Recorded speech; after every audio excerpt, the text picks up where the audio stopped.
اس امت کو اللہ تبارک و تعالی کی طرف سے انعامات کی بارش ہوئی ہے، لیکن کاش کہ ہم ان انعامات کو حاصل کرنے والے بن جاتے۔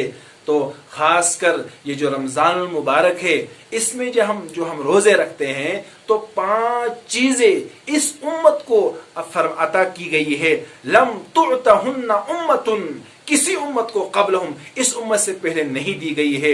سب سے پہلے خلوف فم الصائم اطیب عند اللہ من ریح المسک، یعنی جو انسان روزہ رکھتا ہے تو روزے کی حالت میں جو انسان کے منہ سے جو بدبو آتی ہے، مشک بدبو ہوتی ہے، تو وہ بدبو اس روزے دار کی اللہ تعالیٰ کے نزدیک مشک سے بھی زیادہ پسندیدہ ہے۔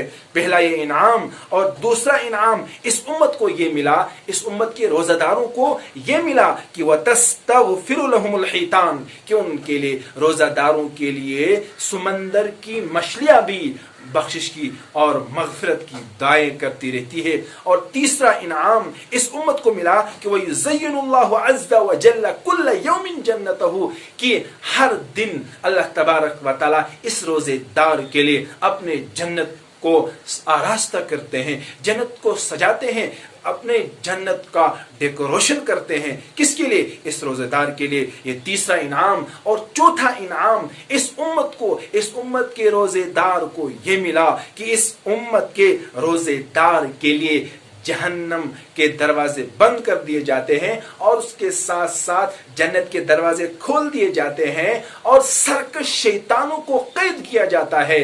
اور پھر پانچواں انعام اس امت کو یہ ملا کہ اس رمضان کی آخری رات کے اندر ان کے لیے عام مغفرت اور عام بخشش کا اعلان ہوتا ہے۔ صحابہ نے فرمایا کیا وہ آخری رات وہ شب قدر کی رات ہے؟ تو پیارے آقا نے فرمایا شب قدر کی رات تو عظمت والی رات ہے، بڑی عمدہ رات ہے، بڑی فضیلت والی رات ہے، لیکن آپ نہیں جانتے ہو، جو آدمی مزدوری کرتا ہے تو اس کو لاسٹ میں کیا دی جاتی ہے؟ مزدوری دی جاتی ہے۔